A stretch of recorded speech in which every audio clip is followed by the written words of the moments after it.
रंगीन दुनिया आध्यात्मिक मार्ग सिने अभिनेत्री सन्यासिनी अभिनेत्री श्वेता मल्लिक एवं साजिशंती माता माहेश्वरी।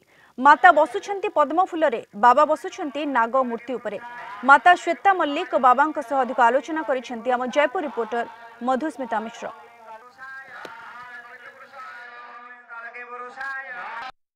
पुणी किछि दीर्घ दिन व्यवधान पर जदियो कहिबे जयपुर सहर आउ थरे चर्चा को आसी आदि अनंताय महायज्ञ बोली कहा जाउची। सौरागुड़ा से यज्ञ जो अच्छी से परिसर रे ही अछि। विवाद उपजुथिला ए जिंस पई जे जेतेबेले खुद ग्लैमर दुनिया रा चर्चित अभिनेत्री रहउचंती श्वेता मल्लिक। आज से आध्यात्मिक दुनिया रा जने चर्चित चेहरा ओडिसा रे चहल पकैतिला सम्राट कैसेट कंपनी। तो सम्राट कैसेट कंपनी रा तत्कालीन मालिक जे कि जनाशुना चेहरा विश्वंबर साबत सी भी आध्यात्मिक दुनिया भितर आपणकर ए गोटे जिनस वर्तमान चर्चा रे ग्लैमर दुनिया रो श्वेता मल्लिक वर्तमान रो माता माहेश्वरी आकु नै कोन कहबा आपण?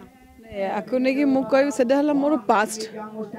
मु निजे भी जानि नथिली जे मु दिने से ग्लैमर फील्ड को छाड़ी की माने ए फील्ड को आसिकी जगतर कल्याण जगतर मंगल पई यज्ञ करियो बोली मु निजे भी जान नथिली।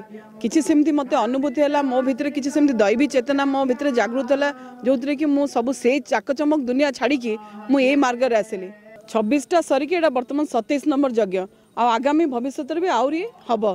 ता परवर्ती शेष पर्यायर विवाद आसुची कारण कोन? कारण ए जे किछि माने जो ठाकुरन को द्रोही लोक किछि माने जे माने किछि कलुषित करिया पे जो मान चाहिले निजस्व स्वार्थ तांकर किछि हासिल हेलानी से बाबत रे नै कि से माने विवाद सृष्टि करचंदी। तुम आमे टोटल कहूनु जे आमे भगवान बोली कि आमको तमे पूजा कर बोली आमे आसे जो लोक से जिनस को पोर्ट्रे करके समाज रे छाडुचन जे सी आत्मघोषित कहउचंदी निजको ए सुद्धु एडा सब मिथ्या।